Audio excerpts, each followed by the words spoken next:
নমস্কার বন্ধুরা, বাংলার ইনভেস্টর ইউটিউব চ্যানেলে আপনাদের সকলকে স্বাগত জানাই। তো নিফটি দেখতে পাচ্ছেন আজকে ওপেনিং এর সময় কিছুটা সবুজেই চলছিল এবং তারপরে এই শেষ আপে কিছুটা প্রেসার তৈরি হয় এবং মার্কেট আস্তে আস্তে নিচের দিকেই পড়ে। তো খুব বেশি যদিও পড়েনি, এই 37 পয়েন্ট পড়ে বন্ধ হয়েছে। তবে যে নিচের দিকে স্ট্রং সাপোর্ট ছিল 26,000, সেটার কাছে কিন্তু একবারও আসেনি। দেখতে পাচ্ছেন এই 26,123, এটাই কিন্তু আজকের লো। তো নিচের দিকে খুব বেশি দুর্বল হওয়ার সম্ভাবনাও কম। যদি কোনোভাবে 26,100 এটাকে ভাঙতে পারে তাহলে কিন্তু সর্বোচ্চ 26,000 পর্যন্ত নামতে পারে। আর যদি ওপর দিকে তেজি আসে তাহলে তো ওপর দিকে লেভেলগুলো সব খোলাই রয়েছে। এবং ওভারঅল মার্কেট বেতের যদি কথা বলি তো অনেক শেয়ার আজকে পড়ে বন্ধ হয়েছে। তো দেখতে পাচ্ছেন পড়া শেয়ারের সংখ্যা 1767 খানা এবং বেড়েছে কতগুলো 1358 খানা শেয়ার বেড়েছে। আর বেশিরভাগ ইন্ডেক্সই আজকে লাল নিশানে বন্ধ হয়েছে। শুধুমাত্র কিছু স্মল ক্যাপ ইন্ডেক্স আজকে সবুজে বন্ধ হয়েছে। তো দেখতে পাচ্ছেন Nifty 50, Nifty next 50, Nifty bank, financial service, mid cap select সবই লালে বন্ধ হয়েছে। এবং মিড ক্যাপ সিলেক্টে এই যে পতন সেটা তো অনেকটাই বেশি, প্রায় 1%-এর কাছাকাছি। তারপরে নিফটি 100, 200, 500 এইগুলো সব ডাউন হয়েছে। এই মিড ক্যাপ 50 পড়ে গেছে 0.8%। এই মিড ক্যাপ 100 এটা 0.60% পড়েছে। আর এই স্মল ক্যাপ গুলো কিরকম পারফর্ম করেছে, এই স্মল ক্যাপ 100 সামান্য সবুজে, তারপর স্মল ক্যাপ 50 এটাও সামান্য সবুজে, এবং এই স্মল ক্যাপ 250 এটাও সামান্য সবুজে বন্ধ হয়েছে। তবে এই সপ্তাহে এই যে নিফটি 50 সেখানে বড় মুভ আসার সম্ভাবনা কিন্তু কম রয়েছে। এমনিতেই কালকে ছুটি রয়েছে এবং তারপরে এই মঙ্গলবার এক্সপায়ারির আগে সেরকম কোনো বড় তেজির কিন্তু সম্ভাবনা দেখা যাচ্ছে না। তো একটা নির্দিষ্ট রেঞ্জের মধ্যে এই নিফটি 50 ঘোরাফেরা করতে পারে। তারপরে যদি সেক্টর ওয়াইজ কথা বলি তো বেশিরভাগ সেক্টরই লাল নিশানে বন্ধ হয়েছে। তো এই নিফটি মিডিয়া, নিফটি মেটাল এগুলো কিছুটা সবুজে বন্ধ হয়েছে এবং তারপরে বেশিরভাগ মেজর ইন্ডেক্স এইগুলো লাল নিশানেই বন্ধ হয়েছে। এই নিফটি অটো, তারপরে ফাইন্যান্সিয়াল সার্ভিসেস, তারপরে এই এফএমসিজি, আইটি সবই দেখতে পাচ্ছেন লালে বন্ধ হয়েছে। তারপরে ফার্মা, পিএসইউ ব্যাংক এগুলো সব 0.5%-এর কাছাকাছি ডাউন। প্রাইভেট ব্যাংক এটাও সামান্য ডাউন হয়েছে এবং নিফটি রিয়ালটি এটা সামান্য পজিটিভে বন্ধ হয়েছে। তো দেখতে পাচ্ছেন টপ যে ইন্ডেক্সগুলো রয়েছে তার 3খানা সবুজে এবং বাকি 7 থেকে 8খানা সবই কিন্তু লালে বন্ধ হয়েছে। আর এরপরে কথা বলবো এই বাজেট নিয়ে। তো এই বাজেট রিলেটেড কিছু রিপোর্ট সামনে আসছে। তো কি রিপোর্ট, তো দেখতে পাচ্ছেন Modi government plan biggest ever rail safety spend of race 1.3 trillion. তো এবারের যে বাজেট ঘোষণা হবে সেখানে কিন্তু এই যে রেল সেফটি সেটার উপর বিরাট জোর দেওয়া হবে, যদিও এটা রিপোর্টের মাধ্যমে সামনে আসছে। আর এই বাজেটের আগের যে খবরগুলো দেখতে পাবেন এগুলো কিন্তু সবই রিপোর্টের মাধ্যমে আসবে, মানে এইগুলো কোনো অফিসিয়াল নিউজ নয়। তো এই রেলওয়ে সেক্টরে যত ক্যাপিটাল স্পেন্ডিং দেওয়া হবে তার মধ্যে প্রায় হাফ কিন্তু এই রেলওয়ে সেফটির কাজেই ব্যবহার করা হবে। তো এই সামনের ফাইন্যান্সিয়াল ইয়ারে যেসব রেলওয়ের কোম্পানিগুলো এই সেফটি রিলেটেড কাজ করে থাকে তারা কিন্তু বড় বড় অর্ডার পেতে পারে। তো এটা আশা করা হচ্ছে এর আগের বছর যে রেলওয়ে বাজেট ছিল তার থেকে এবারের যে বাজেট সেটা 12% বাড়তে পারে। তো এর আগের ফাইন্যান্সিয়াল ইয়ারে মানে যেটা চলছে কত বাজেট ঘোষণা হয়েছিল 2.5 ট্রিলিয়ন, তো সেটা থেকে বেড়ে 2.76 ট্রিলিয়ন হওয়ার সম্ভাবনা কিন্তু দেখা যাচ্ছে। তো অনেকগুলো অ্যাক্সিডেন্ট রিসেন্টলি দেখা গেছে, অনেক মানুষের মৃত্যু হয়েছে, অনেকে ইনজিওরও হয়েছেন। তো এই সব দিকে মাথায় রেখেই রেলওয়েতে যাতে সেফটি বাড়ানো যায় সেই জন্য কিন্তু এরকম ঘোষণা আসতে পারে। তো এর জন্য আপনি কোন স্টকগুলোকে নজরে রাখতে পারেন, তো আপনি চাইলে এই যে এইচবিএল ইঞ্জিনিয়ারিং লিমিটেড রয়েছে এই কোম্পানিটাকে ফোকাসে রাখতে পারেন। তো কোম্পানিটা কি কাজ করে থাকে দেখতে পাচ্ছেন, এই ডিফারেন্ট টাইপ অফ ব্যাটারি, তার সঙ্গে সঙ্গে ই মোবিলিটি এবং আদার যে প্রোডাক্ট সেগুলো তৈরি করে। এবং এই যে আদার প্রোডাক্ট এর মধ্যে কি রয়েছে, এর মধ্যে একটা কম্পোনেন্ট রয়েছে সেটা হচ্ছে কবচ সিস্টেম। তো এই কবচ সিস্টেম কি, তো ধরুন দুটো ট্রেন মুখোমুখি চলে এলো, তো একটা নির্দিষ্ট দূরত্বে এসে গেলে অটোমেটিক কিন্তু এই যে কবচ সিস্টেম সেটা অ্যাক্টিভ হয়ে যাবে এবং এই যে অ্যাক্সিডেন্ট সেটা এড়ানো যাবে। তো এর আগে কোম্পানি কবচ সিস্টেম রিলেটেড অনেক অর্ডারও পেয়েছে। তো এটা দেখতে পাচ্ছেন কবেকার খবর, এই জুন 15-র খবর। তো তখন এই কোম্পানিটা এই রেলওয়ের তরফ থেকে 132.95 কোটি মূল্যের অর্ডার পেয়েছিল এবং কিসের জন্য পেয়েছিল, এই কবচ সেফটি সিস্টেমের জন্য পেয়েছিল। এবং তার সঙ্গে সঙ্গে এই সেক্টরে আরো একটি কোম্পানি রয়েছে সেটা হচ্ছে কার্নিক্স মাইক্রো সিস্টেম লিমিটেড। তো এই কোম্পানিটা কি করে, তো দেখতে পাচ্ছেন ম্যানুফ্যাকচার করে থাকে এবং বিক্রি করে থাকে কি এই safety system and software service. তো কাদের করে, ফর রেলওয়েজ। তো রেলওয়েতেই এই যে সেফটি সিস্টেম এইগুলো কিন্তু প্রোভাইড করে থাকে। তো এই কোম্পানিও কিছুদিন আগেই কবচ সিস্টেম রিলেটেড অর্ডার পেয়েছিল, দেখতে পাচ্ছেন এই 30 তারিখের খবর। এই কোম্পানিটাকে 210 কোটি মূল্যের কবচ সিস্টেমের অর্ডার কিন্তু দেওয়া হয়েছিল। এবং তার সঙ্গে সঙ্গে আরো একটা কোম্পানি রয়েছে এই আদিত্য ইনফোটেক লিমিটেড। তো এই রেলওয়ে সেফটির জন্য কি দরকার, এই যে ক্যামেরা সেটার কিন্তু দরকার। এবং এই কোম্পানিটার আন্ডারে এই যে ক্লোজড সার্কিট ক্যামেরা বা সিসিটিভি ক্যামেরা সেগুলো কিন্তু রয়েছে। এবং এই কোম্পানি এই যে সিকিউরিটি ক্যামেরা সেগুলো কিন্তু রেলওয়েকে প্রোভাইড করে থাকে। তো বিশেষ করে এই যে এইচবিএল ইঞ্জিনিয়ারিং, তার সঙ্গে সঙ্গে এই কার্নিক্স মাইক্রো সিস্টেম এইগুলোকে নজরে রাখবেন। এবং তার সঙ্গে আপনি যদি চান তাহলে এই যে কোম্পানিটা রয়েছে আদিত্য ইনফোটেক এটাকে নজরে রাখতে পারেন। এবং এরই সঙ্গে সঙ্গে মেট্রোর এক্সপেনশনের জন্য কিছু খবর সামনে আসছে।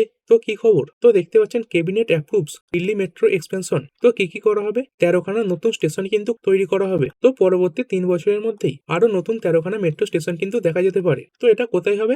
এই দিল্লি মেট্রোর আন্ডারে। তো 16 কিলোমিটার এই যে করিডর 13খানা নতুন স্টেশনের সঙ্গে যুক্ত কিন্তু করা হবে। তো এর জন্য কত খরচ করা হবে? এই 12,015 কোটি টাকা খরচ করা হবে। তো এর জন্য আপনি চাইলে রেলওয়ে ইনফ্রার সঙ্গে যুক্ত যে কোম্পানি রয়েছে, যেমন এই বিএমএল লিমিটেড, তার সঙ্গে সঙ্গে আরো একটা ছোট কোম্পানি এই যে এইচজি ইনফ্রা ইঞ্জিনিয়ারিং, এটাকে নজরে রাখতে পারেন। এরপরে আজকে মার্কেটের যে স্টার পারফর্মার গুলো রয়েছে সেগুলো দেখে নেব। তো এই বিক্রান ইঞ্জিনিয়ারিং গতকালের শেষ ভিডিওতে কভার করেছিলাম। তো দেখতে পাচ্ছেন 11% কাছে বেড়েছে।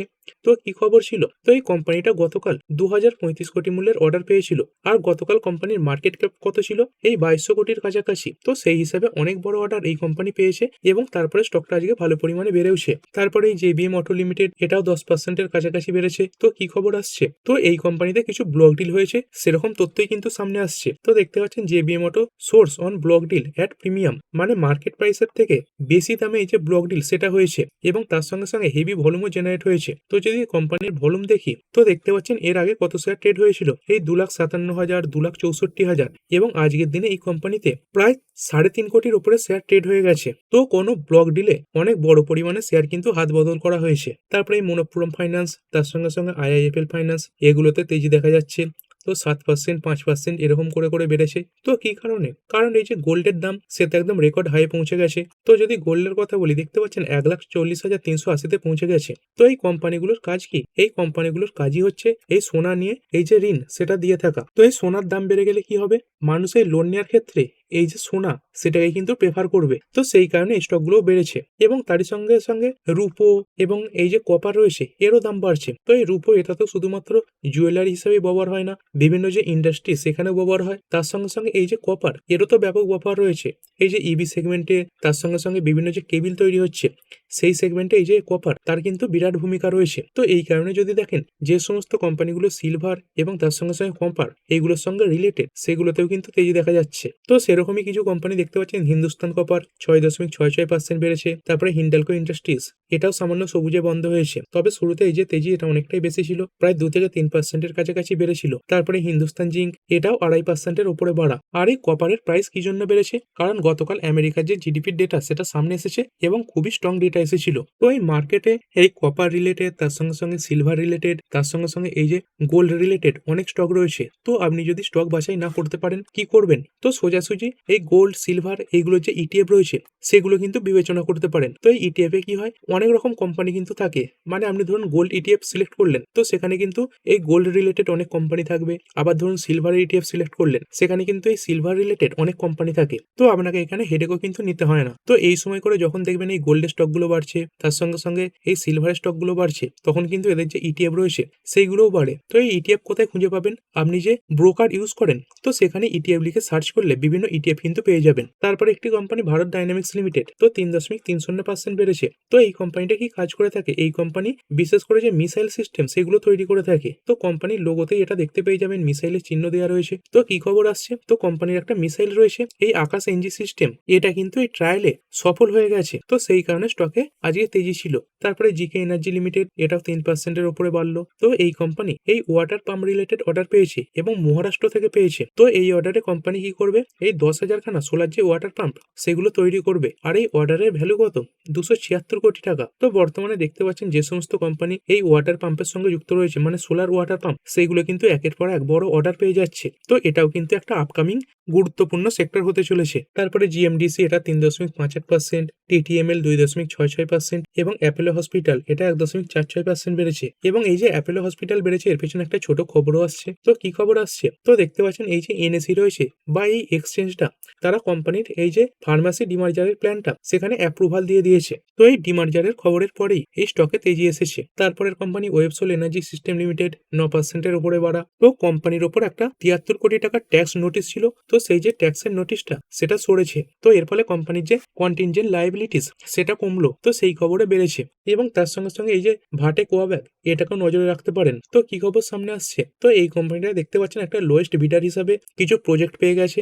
দেখুন, firm selected as preferred bidder for Saudi Arabia's Hadda ISTP project. তার সঙ্গে সঙ্গে শ্রীরাম ফাইন্যান্স এতে তো লাগাতার তেজি দেখা যাচ্ছে।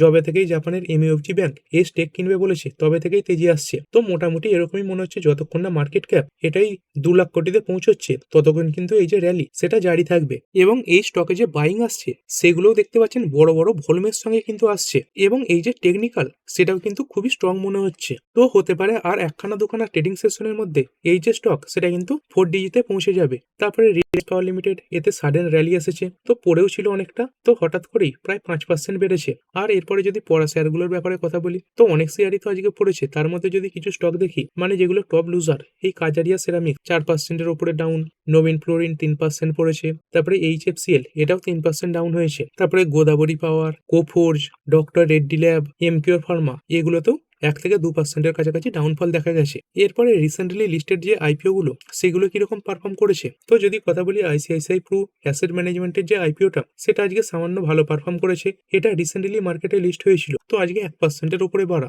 তারপরে এই যে গ্রো, তো শুরুতে অনেকটা তেজি এসে গিয়েছিল, প্রায় 10%-এর কাছাকাছি বেড়েছিল এবং তারপরে সেখান থেকে আস্তে আস্তে প্রফিট বুকিং এসেছে। এবং তারপরে এই মিশো এই যে কোম্পানিটা তো কিছুদিন ধরে পড়ার পরে আজকে সোজা এই 5%-এর আপার সার্কিট লাগিয়ে দিয়েছে। তো কোম্পানির সার্কিটের যে লিমিট সেটা চেঞ্জ করা হয়েছে, তো সেই কারণেই 5% বেড়েছে, না হলে হয়তো আরো উপরে উঠতো। এরপরে একটি কোম্পানি বিএসসি লিমিটেড মানে একটা এক্সচেঞ্জ, এতে 2.5%-এর কাছাকাছি পতন দেখা যাচ্ছে। তো এই বিএসসির মধ্যে একটা যে কন্ট্রাক্ট রয়েছে ব্যাংকেক্স, সেখানে কিছু পরিবর্তন করা হয়েছে যেটা কিন্তু আজ থেকেই লাগু হয়ে গেছে। তো কি পরিবর্তন দেখতে পাচ্ছেন, এই যে ব্যাংকেক্স রয়েছে মানে বিএসসির যে ব্যাংকিং ইন্ডেক্স সেখানে কিছু স্টক এন্ট্রি নিয়েছে। তো কি কি, এই কানাড়া ব্যাংক, তার সঙ্গে সঙ্গে U small finance bank, Punjab national bank এবং ইউনিয়ন ব্যাংক অফ ইন্ডিয়া। তো এর ফলে কি হবে, এই কোম্পানিগুলোতে যে টাকার ইনফ্লো সেটা কিন্তু বাড়বে এবং তার সঙ্গে সঙ্গে এই যে ব্যাংকেক্স এই যে কন্ট্রাক্টটা রয়েছে এইখানে এই যে ট্রেডিং সেটাও কিন্তু বাড়তে পারে। আর ভিডিও শেষে একবার নিফটি দেখে নেবো। তো 19টা সবুজে বন্ধ হয়েছে, 30টা লালে বন্ধ হয়েছে এবং একখানা আগের দিনের ক্লোজিং প্রাইসে বন্ধ হয়ে গেছে। আর এই নিফটির মধ্যে কোনগুলো বাড়লো এবং পড়লো, তো টপ কেনার ট্রেন্ড রয়েছে 2.26%, তারপরে শ্রীরাম ফাইন্যান্স 1.69, তারপরে অ্যাপেলো হসপিটাল 1.46%, বাজাজ অটো 0.82% এবং আল্ট্রাটেক সিমেন্ট এটা 0.79% বেড়েছে। আর পড়েছে কোনগুলো, তো পড়া শেয়ারের মধ্যে ইন্ডিগো 1.55%, তারপরে আদানি এন্টারপ্রাইজেস 1.37%, ডক্টর রেড্ডি 1.28% ডাউন এবং উইপ্রো, টাটা মোটরস প্যাসেঞ্জার ভেহিকেল এগুলো সব 1%-এর উপরে ডাউন হয়েছে। তো এই ভিডিওটা এখানেই শেষ করছি, পরবর্তী ভিডিওতে আরো কিছু স্টক স্পেসিফিক আলোচনা করা হবে। তো ঠিক আছে বন্ধুরা, আশা করছি ভিডিওটা আপনাদের ভালো লেগেছে। আপনি চাইলে এটাকে লাইক এবং শেয়ার করতে পারেন। আর শেয়ার মার্কেট সংক্রান্ত ডেইলি নিউজ আপডেট পেতে চ্যানেলটা সাবস্ক্রাইব করে রাখবেন এবং পাশে থাকা বেল আইকনটি টিপে অল অবশ্যই সিলেক্ট করে রাখবেন, যাতে পরবর্তী ভিডিওর নোটিফিকেশন আপনার কাছে সময় মতো পৌঁছে যায়। আর হ্যাঁ, ভিডিওটি শুধুমাত্র ইনফরমেশন এবং এডুকেশনাল পারপাসের জন্য বানানো হয়েছে। আমি সেবি রেজিস্টার্ড নই, তাই কোনো প্রকার শেয়ারে কোনো প্রকার বাই, সেল, হোল্ড বা অ্যাভারেজ করার কোনো সিদ্ধান্ত নেওয়ার আগে আপনার যে ফাইন্যান্সিয়াল অ্যাডভাইজার আছে তার সঙ্গে অবশ্যই আলোচনা করবেন। দেখা হচ্ছে পরের ভিডিওতে। ধন্যবাদ।